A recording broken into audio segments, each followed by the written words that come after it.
Bonjour et bienvenue à tous. C'est quelque chose de nouveau puisque bon, je fais des vidéos sur, j'ai ma chaîne, mon canal sur YouTube, mais bon, tout est en néerlandais et je parle davantage des faits d'actualité et non pas de musique. Donc là, je fais une petite exception, de parler donc musique et puis en français et d'un sujet qui m'est cher, l'underground, dans le milieu métal. Pour l'occasion, j'ai sorti un vieux shirt,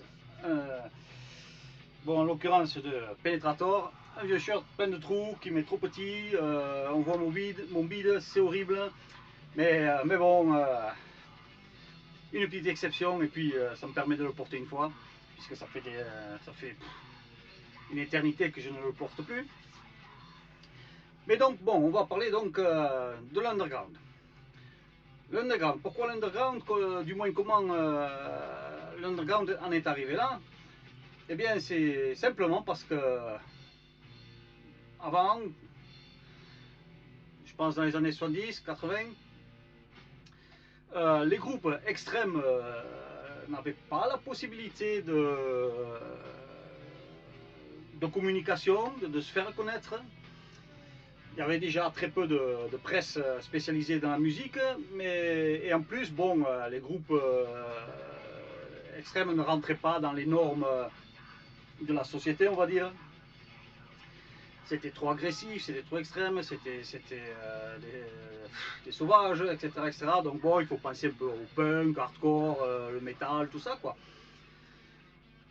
Donc ces groupes, pour faire parler d'eux, pour sortir de l'ombre, etc., etc., pour éviter aussi de mourir dans sa salle de répète, toutes ces choses-là, ont développé une scène qui s'appelle donc Underground, et en particulier avec les fanzines. Et bon, ça allait changer beaucoup de choses, puisque par exemple les fanzines, déjà, ça permettait à un groupe de se faire entendre. Il y avait des chroniques, il y avait des interviews, et puis ça permettait à des gens dans le monde entier de commander, et puis d'avoir des concerts. À l'époque, il n'y avait pas les moyens de maintenant, donc à l'époque c'était la poste et le bouche à oreille.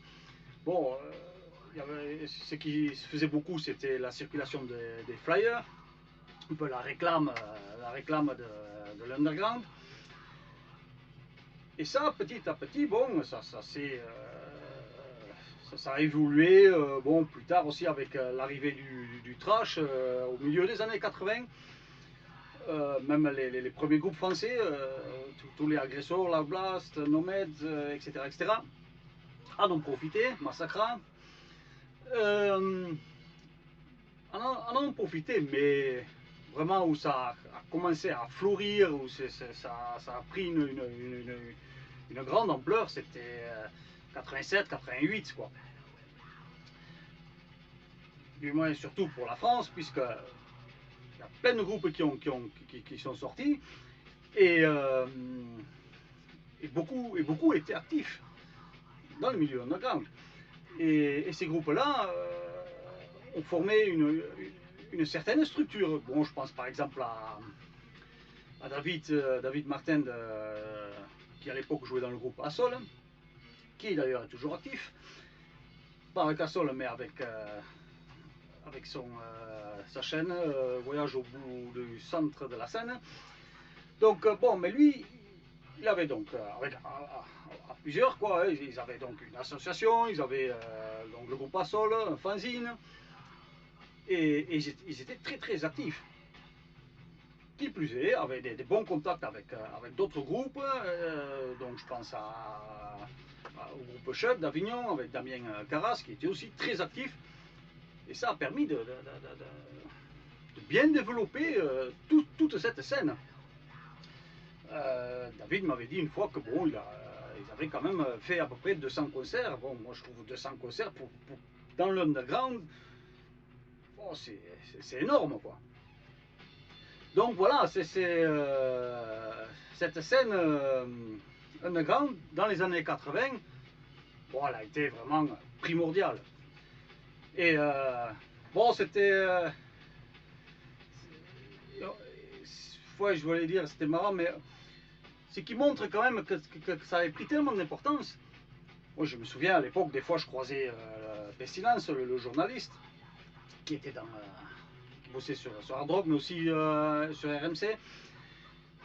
Et quand je le voyais, je lui disais, mais bon, c'est quand qu'il y a un peu d'underground dans les magazines, tout le temps Metallica, Slayer, tout ça, bon, aussi peut permettre aux petits groupes de... Et puis bon, voilà, Hard Rock avait par exemple, au milieu du magazine, un petit carnet avec des contacts, des news, bon, avec plein de trucs dédiés à l'underground. Bon, c'était vraiment super, quoi. C'était vraiment... Bon, c'était un peu une victoire pour nous dans l'underground, ouais, de faire avancer les choses, quoi. Donc, et puis, bon, il ne faut pas oublier aussi que ça a permis, à l'époque, à pas mal de groupes, de sortir du vinyle. Hein. On pense à Soul, à Penetrator, à Merciless, et même... Et même par exemple, bon, là j'ai le groupe Occulte, pour ceux qui connaissent, c'était avant, ça s'appelait Deformed.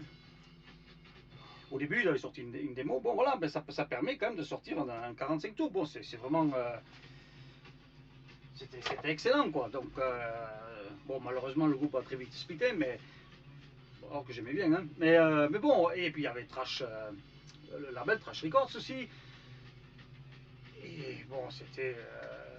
bon, il y avait beaucoup de choses qui, dans l'ombre, enfin, qui sortaient de l'ombre. Donc, les années 80, bon, comment moi-même je m'y suis mis. Bon, finalement, c'était assez simple.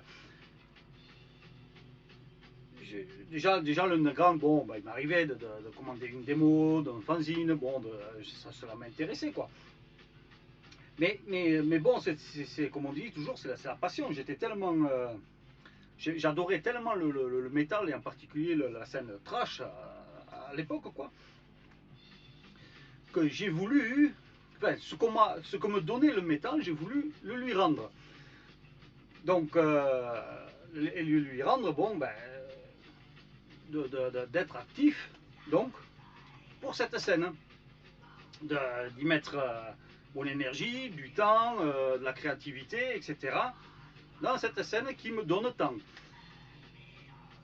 Et c'est pour ça, donc, l'underground, on dit souvent, bon, l'underground, c'est une passion. Oui, effectivement, c'est une passion, mais il n'y a pas que ça.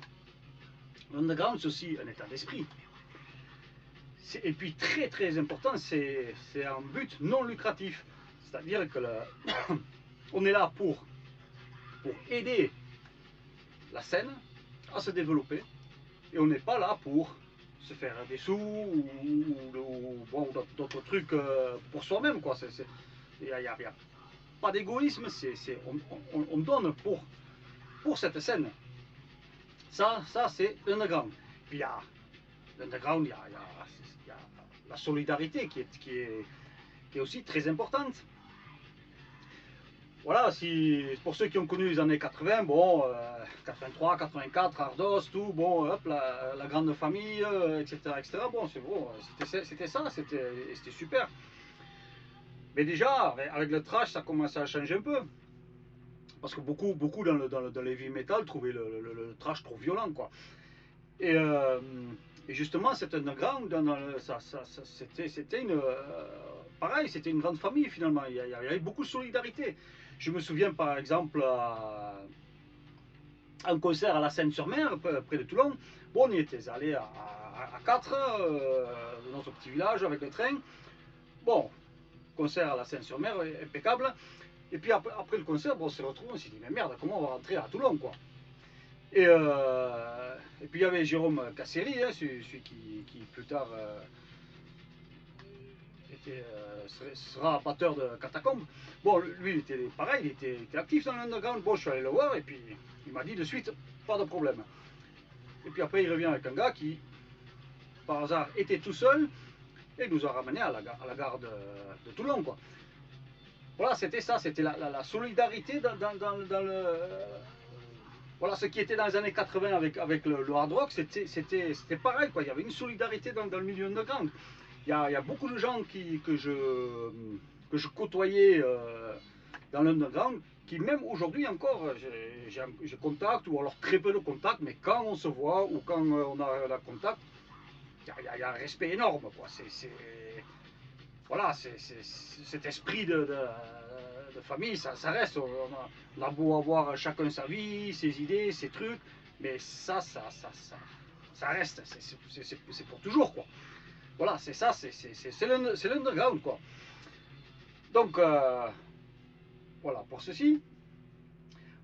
Après, dans les années 90, j'ai déménagé aux Pays-Bas. Et là, pareil, il y avait à Rotterdam une salle qui s'appelle, bon, ça existe encore, le Baruch de Rotterdam. Et cette salle, en 93, a commencé à faire les premiers concerts black metal. Bon, c'était toujours les mêmes groupes, hein, c'était Funeral Winds, Ancient Rites, Occult. Et le public, c'était le même, toujours le même public, à peu près 100, 120 personnes. Mais c'était tous des gens encore qui étaient impliqués dans le milieu underground. Tous. Alors il faut imaginer, par exemple, maintenant, vous avez un concert, vous avez un stand, le gars il vend du vinyle, des CD, tout ça. À cette époque-là, c'était pas ça, c'était des fanzines, des cassettes démo, des compiles, bon, des trucs comme ça, quoi. Ça, c'était cette ambiance-là, cet esprit-là. Mais bon, ça n'a pas duré longtemps, puisque après, bon, vous savez, Osmose est arrivé avec ses groupes scandinaves. Ils ont commencé pareil à jouer au Baruch et puis dans d'autres salles en Hollande. Et bon, ça passe de 120 à 200, 300, 400 personnes.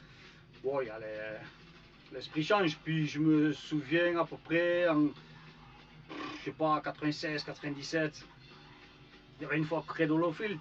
Oh, la salle était complètement pleine. Plein de jeunes avec leur maquillage là. Et bon, là pour la première fois, je me suis dit, bon, qu'est-ce que je fous ici, quoi, en fait. Et bon, c'est vrai que bon, après, ça avait beaucoup changé. L'underground avait changé, et, enfin, dans mon esprit, et puis bon, c'était, enfin, j'avais du mal à aller avec mon temps, quoi. C'était même parce que voilà, c'est ça, c'est pareil avec les CD, par exemple. Au début, quand le CD est sorti, je l'ai boycotté. Ah, pour moi, c'était le vinyle et les cassettes. Pas les CD, j'en voulais pas. Et pendant plusieurs années, j'ai pas acheté un seul CD. Bon, et bon, voilà, après, bon, on fait avec parce que bon, c'est voilà, c'est les difficultés d'aller avec le temps, quoi. Et donc j'avais ça, et bon, là c'est pareil. Le black metal, l'underground, d'un coup, boum, tout le monde commençait à m'écouter, ça m'avait donné un coup, quoi. Et puis il y a aussi l'underground, comme je dis, les groupes, bon, ils ont beaucoup eu du support de l'underground. Moi, un très bon exemple, c'est par exemple Sepultura. Sepultura, à leur début au Brésil, là, ils en ont chié, quoi. Ils en ont chié dans l'underground, mais ça a été payant. Voilà, c'est fabuleux, quoi. Et donc donc pour Sepultura, mais par contre, il y a l'autre côté. Il y a pas mal de groupes aussi qui... Donc c'est le contraire. Je me souviens au milieu des années 90, il y avait un groupe qui s'appelait... ça existe encore, je crois, Machine Head. Bon, nous on était là, ça sortait de nulle part, c'était dans tous les magazines, première partie Slayer.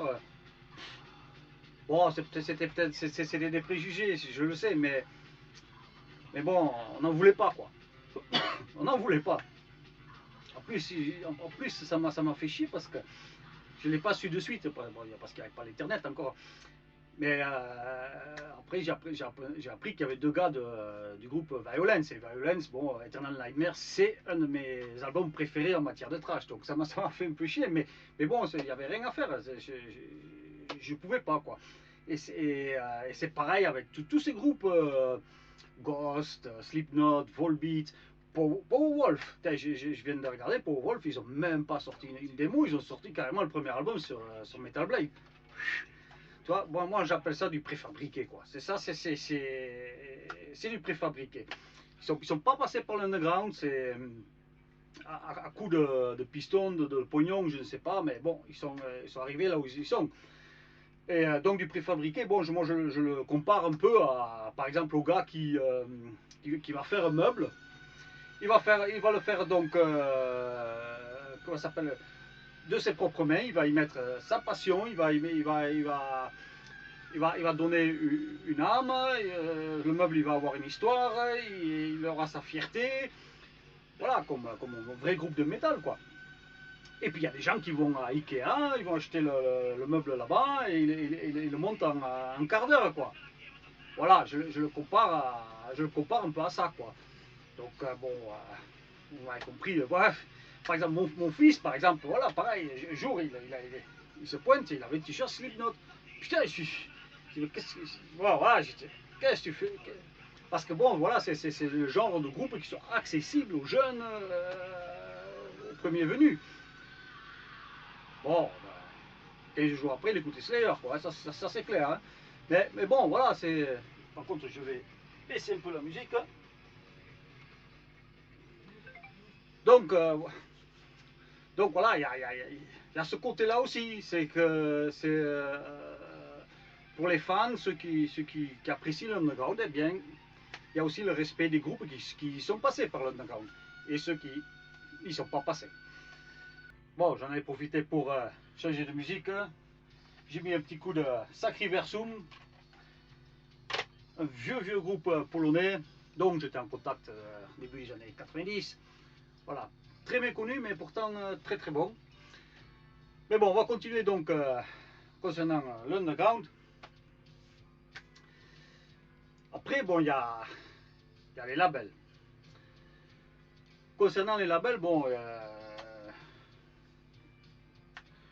je respecte tous parce que bon,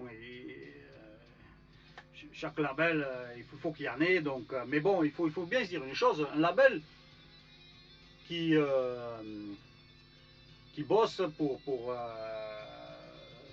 gagner sa vie, quoi, ne sera pas pareil qu'un label qui le fait plus underground, quoi.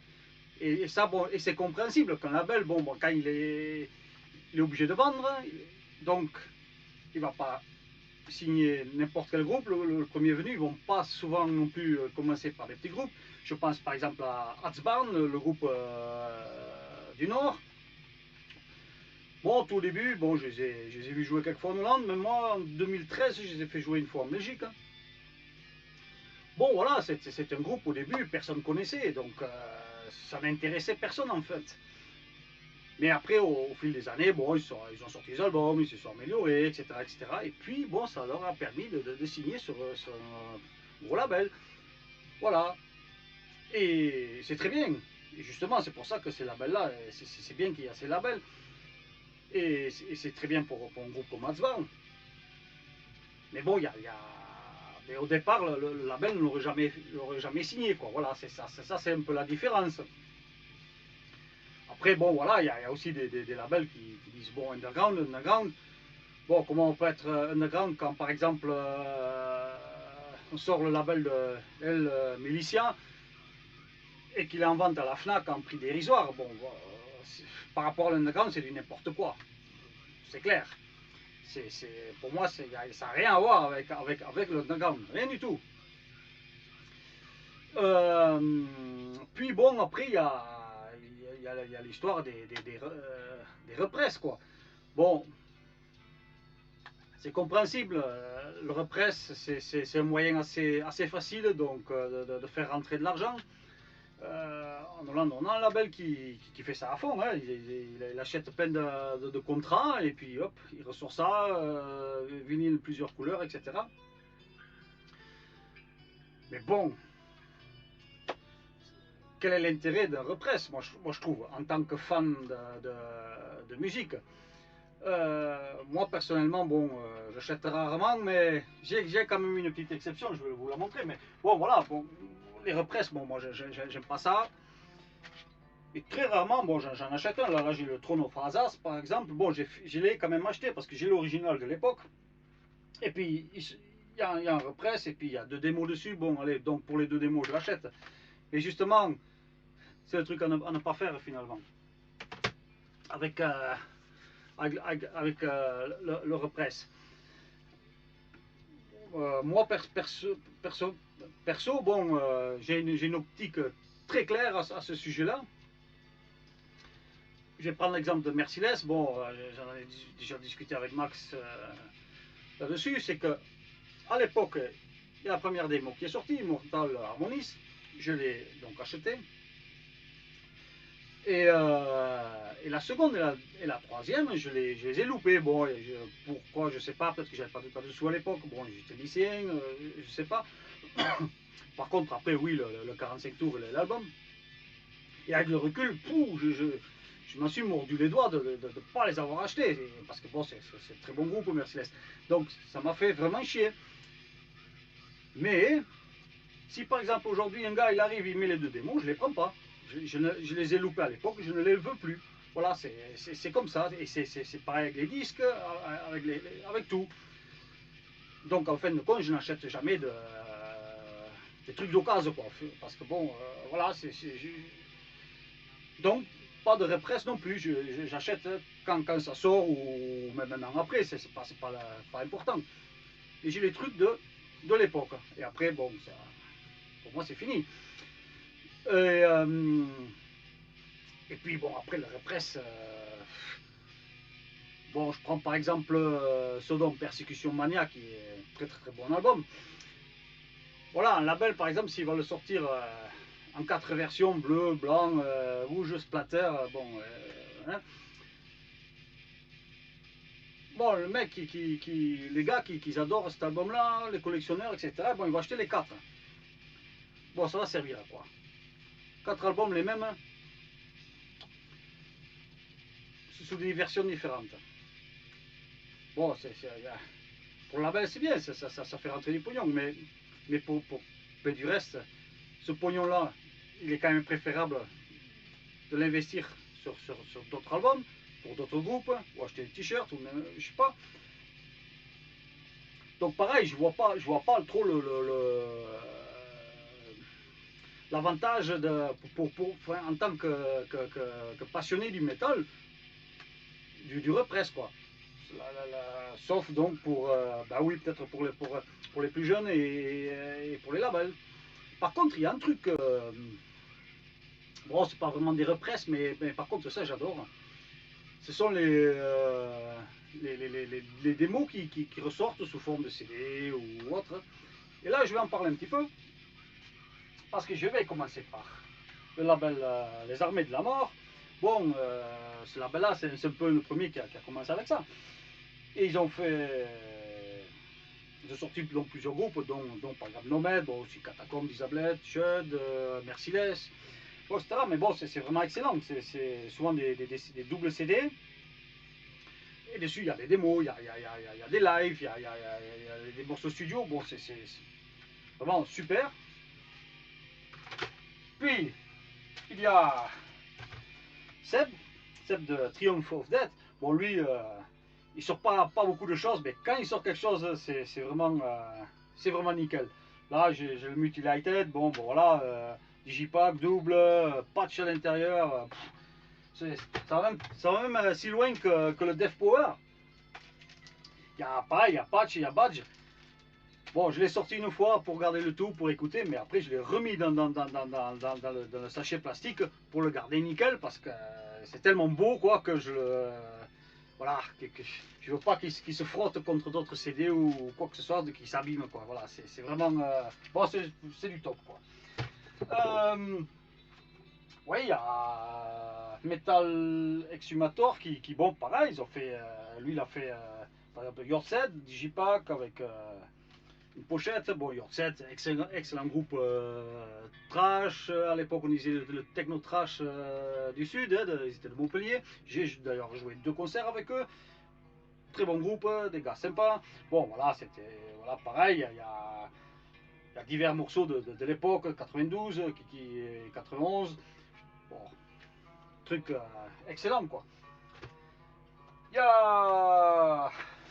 Bon, oui, bon, moi-même, pareil, j'ai sorti quelques trucs, dont le fameux Penetrator. Bon, un groupe que je connais aussi depuis le tout début, hein, depuis la première démo. Donc, bon, je l'ai fait avec Marc.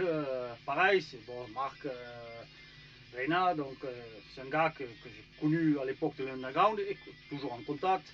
Bon, voilà, donc même 30-35 ans après, voilà, on sort ça, super quoi. Et puis il y a aussi des démos qui se sortent là, c'est Fabien qui a sorti donc, bon lui c'est pareil, c'est aussi un gars que je connais depuis 91-92 quoi, de l'Underground. Bon, il sort une démo, carrément une démo de Kantar qui remet sur Digipack. Bon voilà, c'est Kantar, bon, c'était un groupe de la région de Metz. Bon, Kantar, c'était Corp, c'était Déterrante avec la très bonne démo. Enfin, je trouvais The Other Side of Reality que j'ai énormément écouté. Bon, voilà, c'est des vestiges de Underground. Ah, et puis j'ai failli l'oublier. Puis il y a Witches aussi. Witches, bon, voilà, bon là, par contre, c'était Emanes qui l'a sorti en vinyle. Il y a la démo Silly Symphony qui était sortie en 88. Il y a la rehearsal que j'ai pareil, et puis il y a le morceau studio. Bon, pas pareil, bon, moi j'ai les 3 sur cassette, mais bon, voilà, moi je trouvais quand même indispensable de l'avoir quand même sur vinyle. C'est top quoi. Hein, donc voilà, ces choses-là, par contre, oui, je trouve que que j'apprécie, mais si vous voulez, c'est pas la même, ça n'a pas la même dimension que le repress. Et bon, voilà, pour en revenir au repress, bon, c'est vrai, parce que, comme je disais, les labels ont besoin de vendre. Mais quand je le regarde par rapport à moi-même, bon, j'ai par exemple sorti 3 CD du groupe italien Synote. Bon, voilà, j'ai 3 CD d'un coup. Bon, j'ai investi du pognon dedans. Je savais par avance que, bon, il faut une musique assez complexe, ça ne va pas se vendre à des masses, je le savais. Donc, je savais également que financièrement, je ne m'y retrouverais pas. Mais bon, je le fais quand même, parce que Synote, bon, c'est un groupe que je connais depuis 1991. J'avais commandé à l'époque leur première démo, j'ai toujours eu contact avec le groupe. Donc, malgré tout cela, je le sors et je suis fier. Je suis vraiment fier de le sortir, parce que bon, avec l'histoire que ça a, quoi. Donc voilà, c'est ça que je veux dire, la différence entre l'underground et ce qui n'est pas underground, c'est que je ne regarde pas ni les ventes, ni si je gagne ou si je perds de l'argent. Je regarde, bon voilà, en fait, je fais ce qui me plaît et ce que j'ai envie de faire, quoi. Je suis pas lié à des restrictions.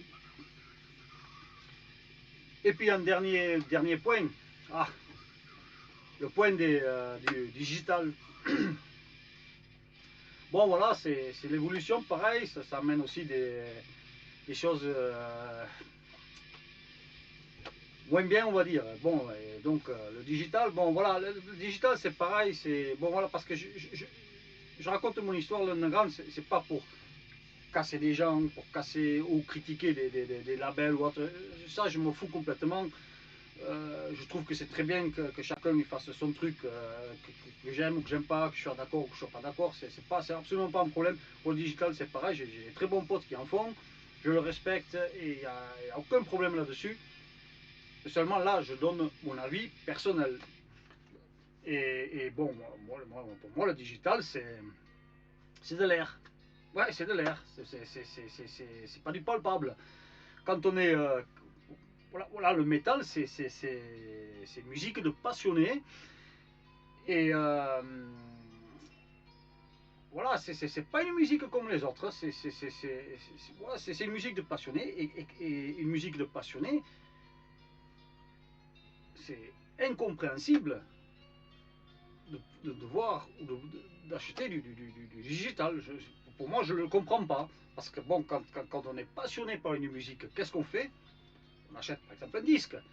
Voilà, on a un disque, il y a la pochette, il y a la photo du groupe, il y a des textes, il y a les listes de remerciements, etc. Puis il y a le plaisir de le prendre, le son et tout. C'est quelque chose voilà, ça fait partie de la passion.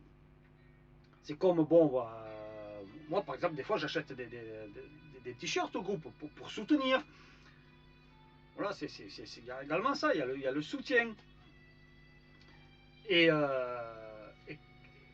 le digital, qu'est-ce que ça a à voir là-dedans? Rien.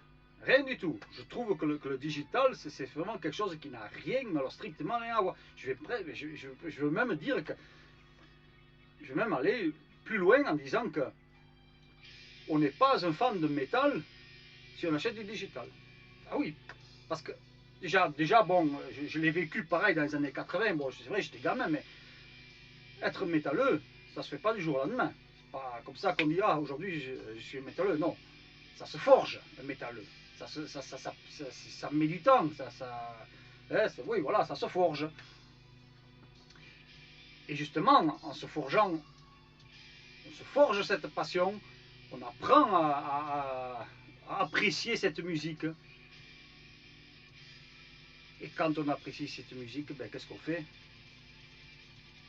Il y a le soutien, on achète la cassette, le disque, tous ces trucs-là.